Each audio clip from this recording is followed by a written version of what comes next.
So this is the rear spring on the stock strut. And as you can see right here, there's quite a big gap between the top hat and the spring perch where it aligns right here.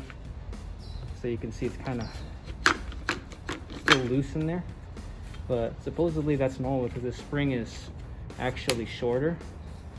Once we put it into the car, and the control arm will preload the spring, and then this spring won't move around so freely. But yeah, there's that little gap right there. I guess that's normal. So here's the rear strut and there's the control arm. Look how far these two are apart. So in order to get it in place to line up the bolt, I have to get this wood block and this jack angled at a weird spot with a rhino ramp to be able to push it into the right alignment of these two.